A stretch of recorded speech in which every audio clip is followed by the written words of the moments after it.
Okay. So you're here. What time do you call this, bro? Do you know what it is? What time do you call this? Traffic. We don't do lateness. Traffic. So I've had to brother? actually get a breakfast ready for you to actually come out your house. Nah, you know, all you have to do is... Yeah. You know, all you needed to do is just let me know you're here and I'm here, man. No, and you got all the things that I like. Are you into this? You healthy, man? Of late, yeah, been eating a lot of raspberries. The berries are the ones for you. Yeah. They're good. You know, when you was young, though, what type of breakfast would you normally have? Or did you even have breakfast? Yeah, okay, cool. So breakfast for me was tough, innit? Like, it would be egg, bit of corned beef. tin corned beef. Some spam. Yeah. No, I'm joking. No, I'd have like cereal. I was a cereal man. Like clusters. Do you remember clusters? No, I was a Cocoa Pop man. So, Harry, man, what is your favourite meal? Nothing that's on here. Tell me your favourite meal. Can I have something? Yeah, give me a plate as well, please. I beg you. Thanks. Go ahead. My favourite meal. It depends, though. Depends on how I'm feeling. I've really recently been loving Japanese food. Is it? Oh, yeah. You know what that is? That's like you're making a bit of money. Nah, don't do that. Don't do that. No, do you know what it is? You was not eating that. In Yeah, Peckham. okay, cool. No, do you know what it was, yeah? Do you know what it was? It was, I came up across like great food as I obviously started making a bit more money, yeah? But in terms of how clean food is, yeah, I don't think there's any food cleaner than Japanese food. Like, I agree. It's better. Do you have to actually watch what you eat? I'm lucky, you know. It's sometimes you're blessed with like good genes. If you see my dad's like in his 60s, he looks in his 40s, easy. So in terms of yourself, we're from the same area. It's mad how like we've only just like come to know each other because you've become a star now on social media. Like, tell us a bit about yourself. Like, who is Harry Pinero? Well, Harry Pinero is someone who was raised in Peckham, like you said. And I think for me, I've always just kind of been a very funny person, and I always like to take the fun side of life serious. Do you know what I'm saying? So that was basically my upgrowing. Obviously, the area where I was raised, as you know as well, very negative in terms of like the opportunities. We don't have a lot of them. So for me, I was just trying to figure out how to be myself within that environment. And for like a good 25 years, I don't think I understood who I really was until I like literally lost my job, had nothing, and I was like, the one thing I do have is these jokes. And obviously, I just started basically, you know, creating a social media, like, I guess, personality. Was you creating on social media with a view to it being your job, or was it just like at the beginning? No, do you know it was real, yeah? It was more a thing of like, I had nothing else. And I felt like, I'm seeing a lot of people, like I mentioned this before, Moda Comedian, Michael Dapper, who took that, you know, that journey serious and became who they wanted to become. And I was like, if they can do it, I can do it as well, innit? And my humor's a bit different to theirs, but it's kind of the same thing. And I think that's why I was able to like find the niche, because it was like I was just being myself. So yeah, Harry Pinero is just someone from the ends who likes to crack jokes, who now the world is kind of taking a bit serious. Okay, so your background is have you got African background? Yeah, I'm from Sierra Leone. Okay. Yeah. So how was that like telling your parents, I'm going to be a funny guy? Oh, Rio. How long have we got? So I remember, yeah, my first job was me working as a mentor in the prisons, yeah? Oh, wow. That was my thing. I wanted to give back to the community because I'd come from there, innit? Wow. But I ended up losing my job because the DBS, I didn't declare something and I lost everything, innit? So I ended up getting this nice job at a tech company, was doing all of the stuff. I thought, yeah, in the next 5 years, I'll have a house, mortgage, all of that stuff, yeah? And then social media started working for me. And this is the first time I was actually contributing bills to my house. Through social media? No, like through my job that I had before. So I've called my dad and I'm like, yeah, Dad, he's in Sierra Leone at the time, building a house, which now I'm helping to do. But he was like, how's work? This me, yeah, I've quit. He goes, oh my God, he goes, we've been working for you for years, 3 years. Now you have a job, you don't want to commit, it's £100, £300. I was like, Dad, cool. But I got a plan. But the thing is, he's seen me stop and start so many things, so I don't blame him. It was more a thing of like, I needed to prove to him that I'm very serious about this. And lo and behold, over like the next 2 years, he started to see things. You know, when he starts asking for certain things and it's coming into the account straight away. Oh, then he starts to relax. The day I realized that I had made it a little bit, my dad called me Big Boss. Is it? Yeah, I came home and he was like, Big Boss. I said, you better know that now. And that was from comedy? All from entertainment. So what was like the first entertainment comedy kind of gig that you got? It was Link Up TV's Talent Hunt, which was basically a format that was based around going into the public and getting people to showcase their talent. I didn't expect it for it to go to the level it went. I'm talking about I had people singing, we had viral moments, we had people eating food in 5 seconds. Like, wow. I don't know what it was. I I was able to make people feel comfortable. That's where I feel you're at your best. Yeah. When I watch all your content, because I watch everything, Yeah. all the young guys coming up, and that's one of the things that you stood out for me, is that you're such a approachable person. You make people feel comfortable in your surroundings, and you get the best out of people when you're with them, and the funny side of them as well. It's cool. It's good. I love it. Yeah, I think that's just my personality. I've always been a friendly type of person, and I think within my work, I think you can definitely see that with the way I approach people, how people approach me on the street even. Like, they feel like I'm ridiculously down to earth for someone who's obviously done so much for themselves. But yeah, I'm the people's person, man. I love the people. The people's champ. Also, another job that I heard that you had. Yeah. You worked in the co-op. How'd you know that? I've just done a bit of digging, research. Oh, I can't yeah. come to these environments without research. Yeah, no. So co-op was like my first official like, you know, retail kind of job. Or stacking the shelves, or facing up. Like that job for me made me realize the value of a pound. Yeah. Made me realize how much work people have to do. Sometimes those jobs, people don't want to do them, but they have to do them. And it was all, I got all of that from that job.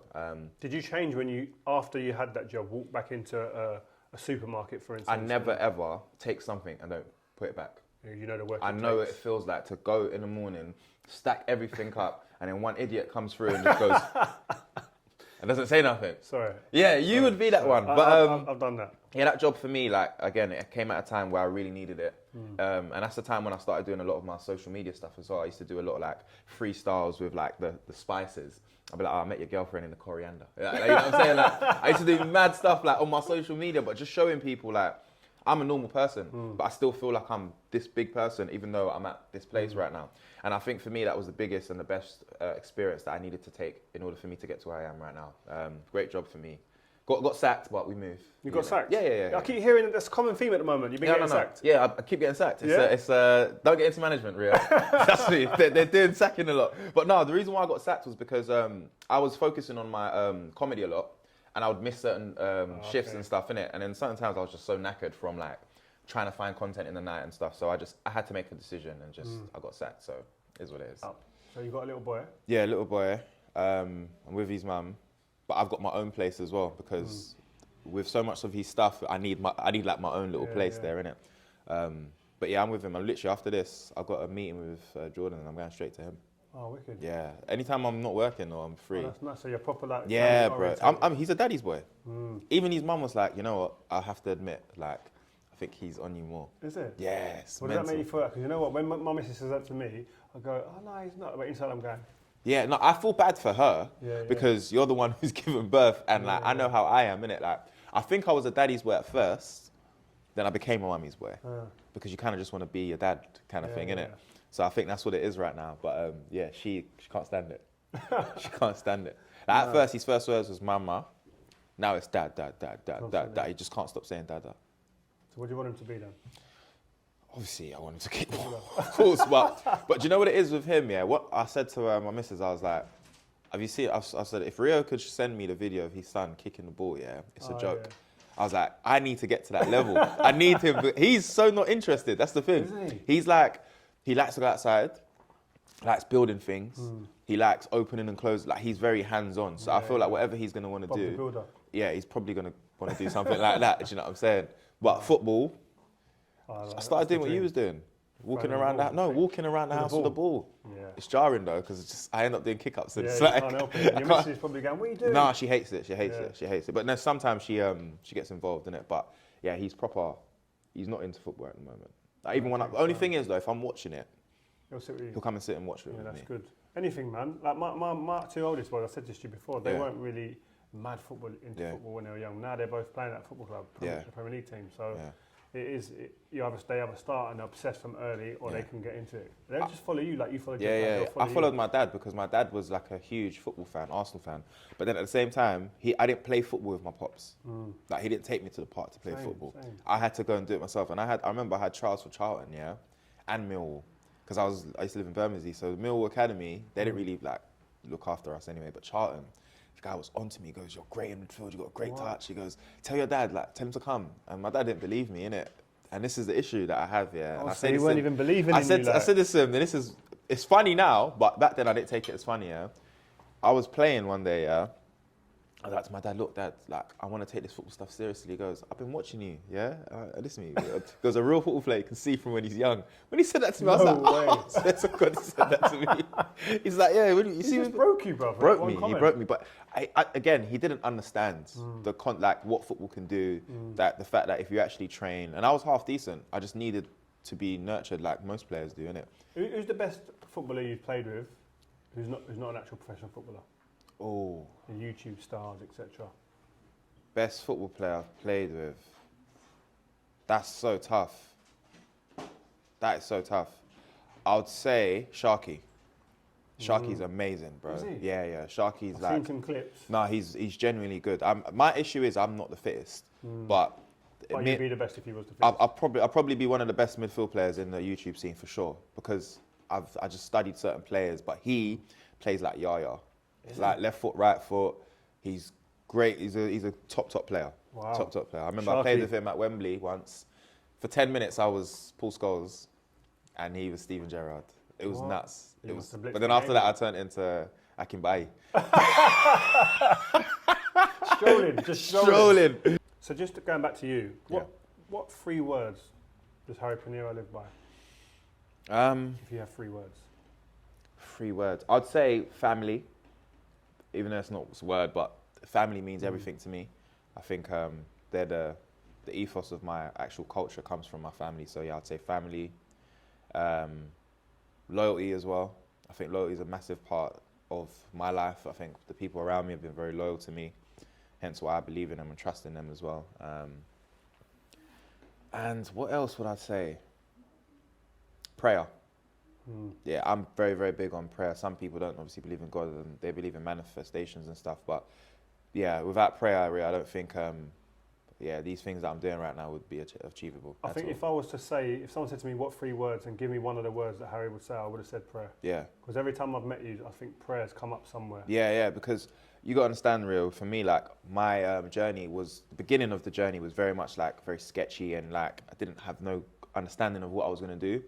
And I think with my prayer and obviously the belief system that I have around me, and obviously me wanting to be the best and stuff, that's what I needed. It was like the fuel for my car. Like I needed that. And that's why I constantly always go back to prayer. I know what I needed and this is what I got now. So that leads me into, what is your purpose in life?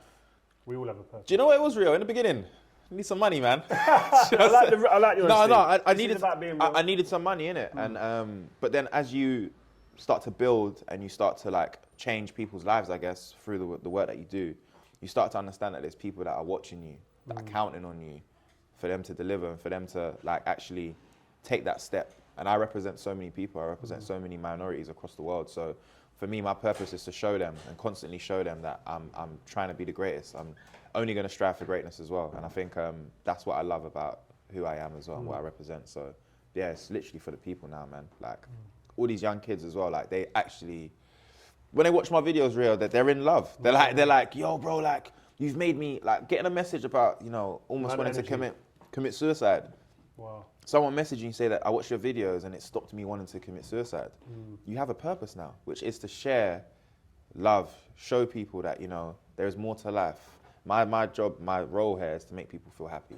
That is my sole role and I will continue doing that, even if it was for free. I used to do it for free, but now I don't. But you know what I mean? But I used to, so it's like, of course, I'll continue doing that. But being so successful, it does create barriers sometimes and a disconnect. So how do you stay connected to the people that like you care about and love? Well, I think those people were around me before I became famous. So and you still got them around? Yeah, of course, man. They keep me grounded, man. I mean, like for yourself, I'm sure like you meet a lot of great people across, you know, your journey and stuff. But like you remember who's home.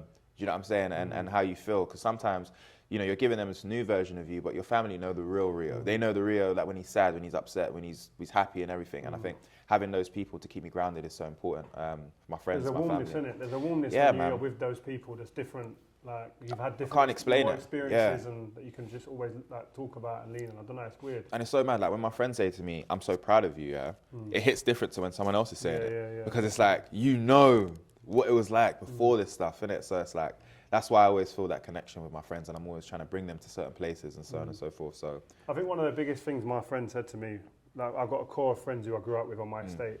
They're still my best mates now.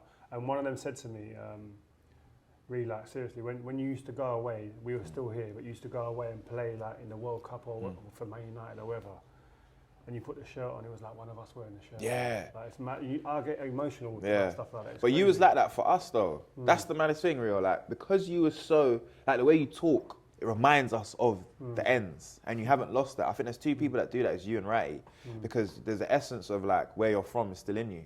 And when we can see that. So when we see that, it gives us hope. So it's like, that's what I have now taken on board, as that, like, you are representing the world of people that look like you, that feel like you, that have gone through what you've gone through.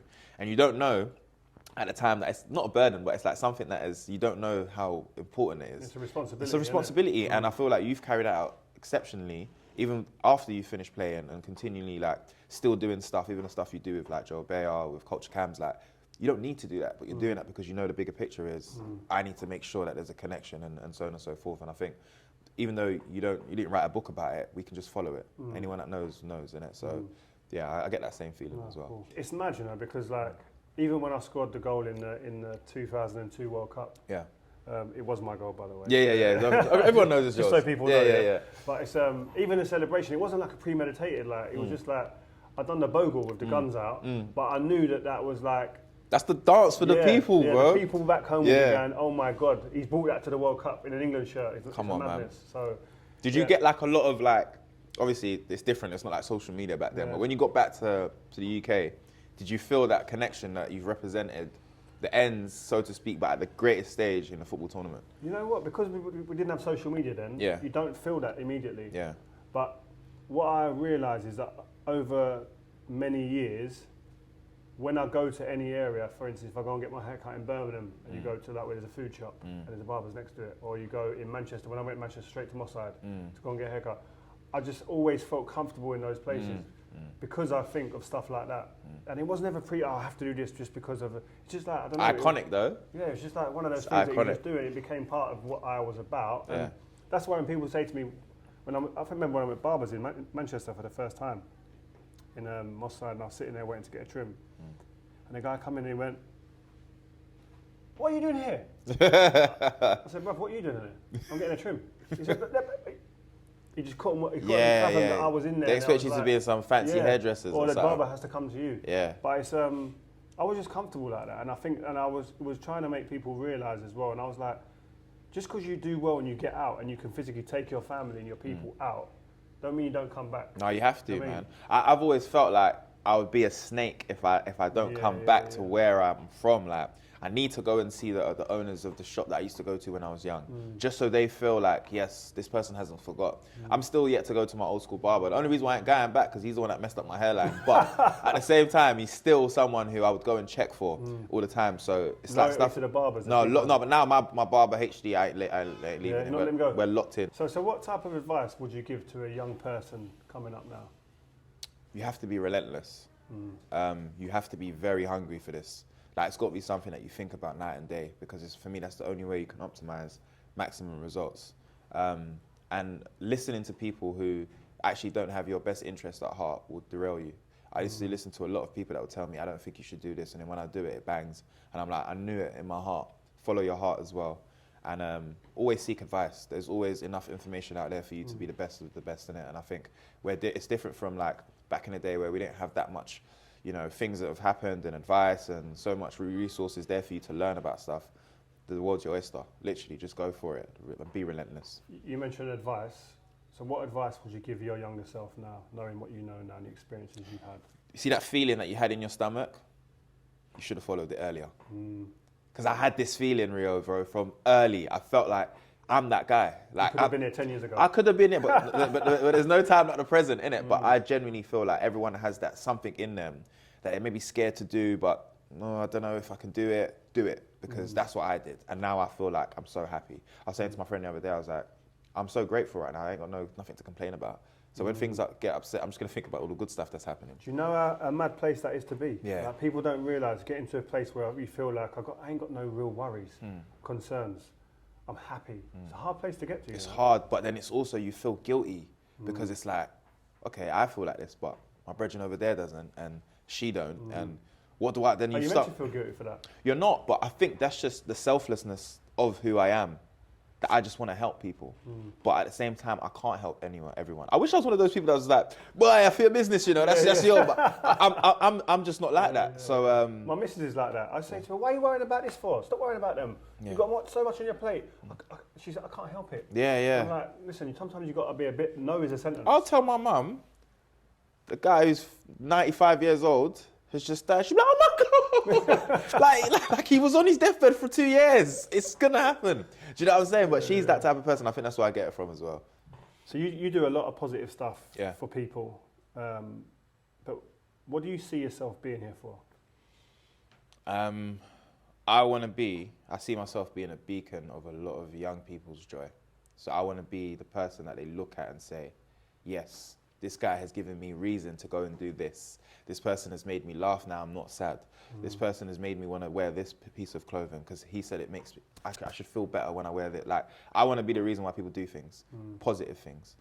Whether it's from clothing, trainers, to hairstyles, whatever it is. I want people to do that because I don't think that when I was growing up, I had enough people like that for me. I think if I had that for myself, I would have looked at life more differently because I would have been able to see what life can give you. So yeah. I love that. And finally, just to wrap up, can you tell me something about yourself that no one knows? Wow. We're going deep here. This is deep. I need to know. Something that nobody knows about me. All right, cool. In the beginning, my journey when I first started, I remember I was working at this job, it's called Peckham, and it was like a tech company. And I remember as I was driving to work one day, I saw somebody who I had got into an altercation with years ago. Like, I'm talking about years ago. It wasn't a nice altercation either. And he saw me and I saw him, and he said to me, he goes, "Bro, I know we had our little differences there, but I've been watching you, bro. And I just had a son the other day, bro. And you know what it made me think? I need to grow. And I'm sorry for everything that we've gone through." Wow. You know when he said that to me? You know, like a tear almost came down my eye because I was like, this is what it should be. And it made me want to think, like, why can't people squash their differences? Would you have done that if you hadn't said anything? No, I wouldn't have. Walked off hard. But that, for me, changed my outlook. That's why I walk now with a bit of, I'm like, do you know what? I'm free. I think that was like, I was freed of whatever issues I thought I had, whatever insecurities I had, because my back was against the wall when I saw him. I was like, oh, what's this going to be like? And he said to me, he goes, "I'm so proud of you, brother, man." And literally, I felt like a tear go down my eye. I was just like, yo, this is growth. This is beautiful, So that's the first time I cried on the street, basically. Wow. Apart from my mum used to beat me. Do you know what? Before we go as well, Yeah. because I like looking forward as well. We look back, I like looking forward. Where is Harry Pinero in the next 5 or 10 years? Oh, in the Seychelles. Oh, chilling. Chilling on the beach. Own island. Own island. Me and next to Elon.